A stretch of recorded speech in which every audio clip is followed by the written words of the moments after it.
Provost.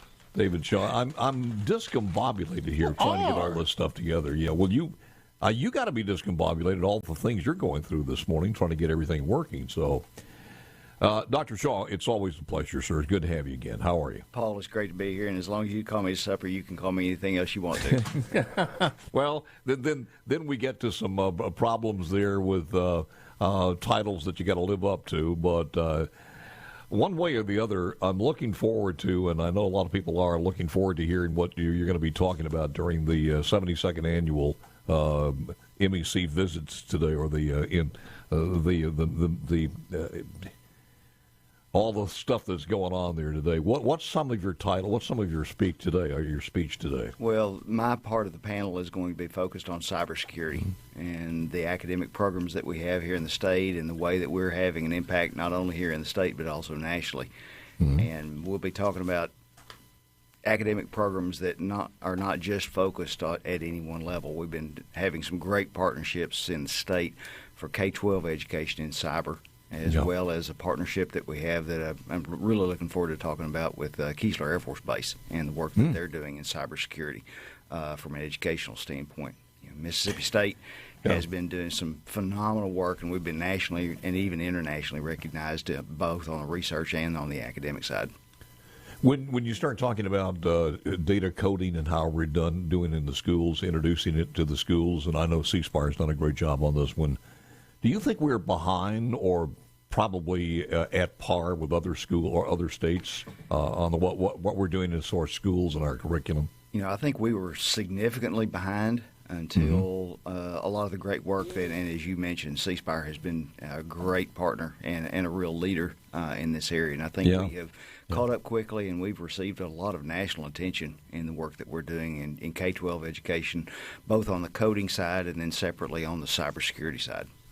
Well, when you talk, cybersecurity is so important now more than ever before. Who knows? You got to keep up. It's one of those things that if you don't keep up with it, it's going to manifest itself in a negative way quickly, and that's not something you want to happen, regardless of how small or big your business is, or even the individual. Well, it is, and that's one of the things that I think we have a number of entities here in the state that are all really stepping up and playing their role.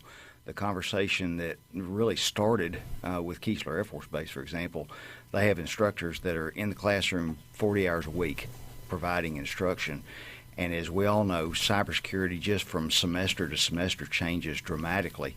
And so we have some cutting-edge research people that are out on the forefront of what the newest innovations as well as the newest challenges are. And so our partnership with them really started in helping them refresh their curriculum every semester for the next semester, so that they were providing the training that was necessary for the most up-to-date information that was available for their airmen and women. Well, with a very sensitive area right now with the Ukraine-Russian conflict going on, that Russia constantly talks about cyber attack on other countries.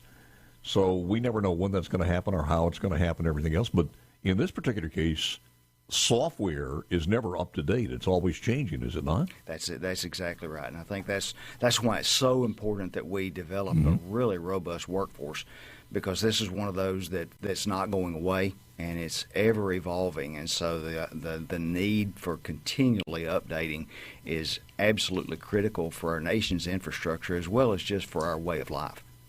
I think people don't realize in the state of Mississippi how far advanced and how powerful the computers are at Mississippi State. And I'm not sure how many decades you guys have been doing this, but it constantly just gets more and more impressive with the research that you guys are doing. It does. And Paul, I appreciate you bringing that up, because it's one of those that we are in the middle of building a new facility on top of the one that we have, because the one that we have just simply does not have the capacity, both from a space standpoint, but more importantly from all the power and cooling that's required. The new building that we're building will have its own substation, and that one facility will have more power demand than the entire campus of Mississippi State University.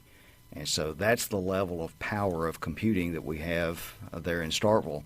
And the partnerships that we have with the Corps of Engineers in Vicksburg and the partnership that we have with the Naval Oceanographic Command and at the Stennis Space Center makes Mississippi a real powerhouse from computing. It is, and it's not that Perez and I understand this at all, but when you start talking about the gigabits or gigabytes and all of that, what are we talking about as far as the power there? Well, the latest one that we have is able to do 5 petaflops. And a flop. 5 petaflops, which is meaningless to us, but I know it's 5,000 trillion calculations per second. Gotcha. Okay. Wait a minute. A petaflop is how many? 500 what? 5,000 trillion. 5,000 trillion calculations per second. So in other words, 1 + 1 equals. Well, that it can do 5,000 trillion of those. That is absolute. How do you use that? I mean, who would use that other, even as far as the military is concerned? Well, the exciting part is the more we see the technology development, the more we're able to use it. And so the system that we have right now was actually purchased in conjunction with NOAA.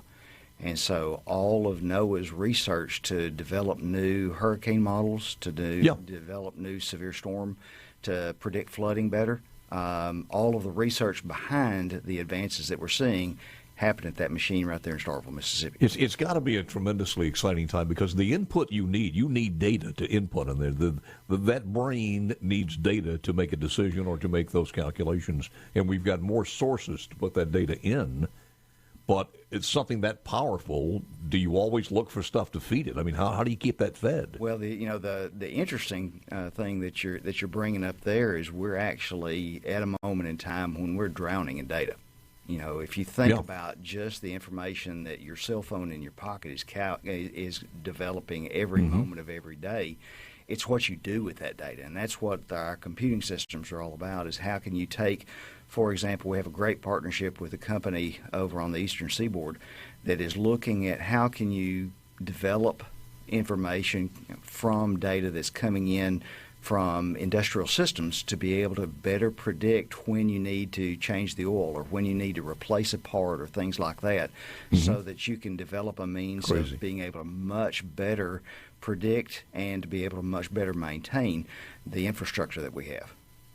The amazing thing about that one is when you start putting that to business, I would love the calculations that say, okay, somebody wants to build an auto plant in the United States, and then we come up with the calculations to immediately with almost a 95 to 100% guarantee that we can meet any of their objections. So we take that information over there. But to a lesser degree, I think that's what one of the ways it is being used, is it not? Well, it is. And I think, oftentimes when I talk about this, it really is bounded by our imagination. That's the only constraint that we have, given the technology that we have available. I got to ask you more about it, but I'm just thinking here, and one of the questions I have, and this is a dumb question, but with that kind of power, could you not generate some cryptocurrency? So it would be actually very easy to do that. All right, hold that for a second or two, because it seems like that would be possible, and I think you just teased us a little bit more with David Shaw. Dr. Shaw is the provost at MSU. We'll be back with more coming up next. There he goes. Let me get back to my guest here. It's Dr. David Shaw, who's provost and executive vice president at Mississippi State University, and we thank him for joining us. And Perez, do you remember now the number of this, a petaflop, 5,000 trillions? Yes, I remembered that. In a second, how many petaflop computers are you running at Mississippi State? So we currently have 3 systems. We always we look at refreshing or buying a new system about every 2 to 3 years. And every time that we advance, for example, the technology just moves so quickly. So the one that we have now is a partnership with NOAA, as I mentioned. And so the new system that we have has so much more capacity that the one that it has replaced, NOAA has 90% of the computing capacity and we have 10%. That 10% is more than the biggest system that we've ever had. And so that's the kind of advancement that we're seeing in the technology. Do you have people on site from NASA, or do they do that remotely? So we do have some folks that are on contract with the agency. Most of it is remote with the technology that we have available and the connectivity that we have in the state. There's a phenomenal just look here. statewide We're connecting with several different places at one particular time via satellite. Yeah. So it is absolutely amazing. So what's next, though? How do we utilize all of this technology? And I know we're doing that. We're getting better every single day. But what's the dream of putting this together and kicking it up to the next notch? Well, I think let me answer that in two ways, Paul, at least. It's always we need to be out on the very leading edge from a research standpoint, because that's where we see innovation take place. That's where we see new businesses created. That's where we see business support, and that's jobs for the state of Mississippi, as well as having an impact globally. I think the other part of that is going, kind of on the other end of the spectrum. I mentioned it. Well, there's just this amazing partnership in Mississippi that has a number of participants. We call it Computer Science for Mississippi. Okay, and we have teachers in 132 school districts. 1,600 teachers have been trained on the curriculum, and we've had 65,000 Mississippi students trained for that lead to graduation credit in cybersecurity or computer science. And I think that's how we change the face of Mississippi to become a place where our best and brightest absolutely want to stay here, as opposed to going somewhere else to take a job. And what's your advice to people who may be listening to this, or folks who call and inquire from God forbidden places like Seattle or New York or San Francisco and say, look, I could do mine virtually from my office anywhere in the world. Why would I choose Mississippi? Well, to me, there's so many reasons. As somebody that's been here in the state for 37 years and counting, there's so many aspects that people are surprised, even shocked, when they find out. To find out that Mississippi ranks in the top 10 states in the nation in computing power is something that nobody believes until they see it when they come. The ability to be training, hundreds of thousands of students in computer science and cybersecurity at the K-12 level is something that is really leading edge in the nation. And so the opportunity to have a great lifestyle and way of life, not have to fight the traffic of a Seattle, and at the same time be right out on the forefront of technology and business innovation is something I think is a calling card for our state, and one that I know Accelerate Mississippi and Innovate Mississippi and our institutions of higher learning are all working on telling that story more effectively. Yeah, absolutely. And again, the word you used was surprised. They're always surprised. They're surprised that we have some of the best small towns and cities in America that constantly are rated in the top of places to raise a family. Communities that have great schools, have great medical institutions, infrastructure, et cetera, and we never get that story told. We have to tell it ourselves because nobody else is going to do that. I got to go back to the cryptocurrency because you teased us and you said with the pedoflop power that you have, it would be easy to create your own cryptocurrency. Is there a rule or law that says you can't do that? So there's all kinds of rules and laws from the state of Mississippi, from Mississippi State University. Yeah. The ability to use it is one thing. The ability to do it legally using state property and state resources is quite another thing. And we've had several attempts, but we also have very good cybersecurity systems in place to be sure that we catch anybody that's trying to do that. So you have people hacking in trying to use the power of the computers to do cryptocurrency? Each and every moment of every day. No kidding. Yes, do you know where they're coming from, or can you, what country or whatever? In every case. So what do you do proactively on that? Is there anybody that you can report that to as far as a national basis? Well, we certainly do. Depending on the nature of the attack, we have a really close partnership with the FBI and with the National Security Agency, and so depending on what the situation is, where there's an ongoing dialogue there that occurs to be sure that our systems are safe and that they're being used appropriately.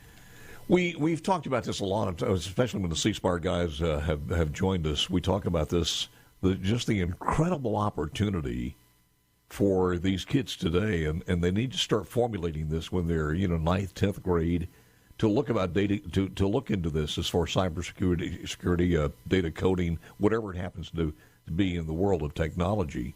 And as far as Mississippi State, what do you guys offer there to take that to the next level?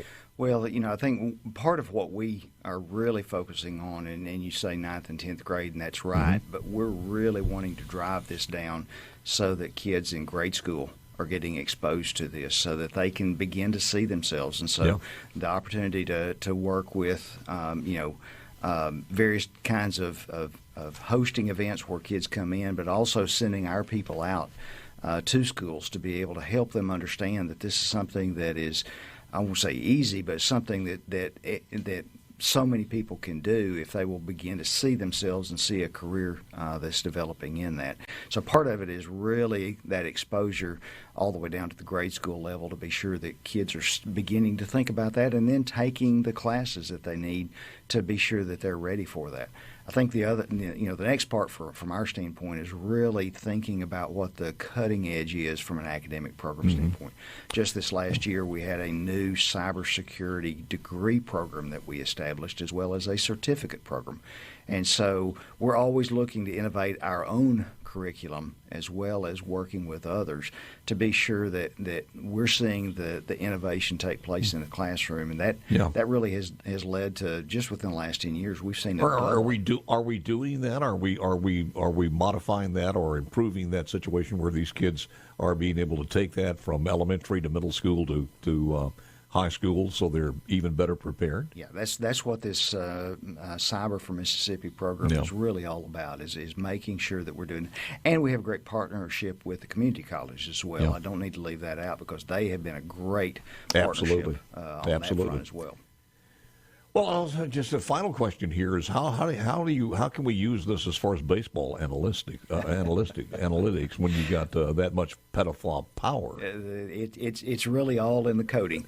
We have the power. We just need to be sure that we're using it in the best ways. If anything would consume and put you at task, would probably be baseball, because I mean they just every year they come out with new statistics and new things with acronyms. It's just amazing. They do. Just the level of expertise and technology that is available now, just compared to 10 years ago, just floors me. This is always very, very interesting, and I love having you on. And again, what time are you talking today? I'll be on at 9 o'clock, our panel is. 9 o'clock at the Jackson Convention Center. You do not want to miss that.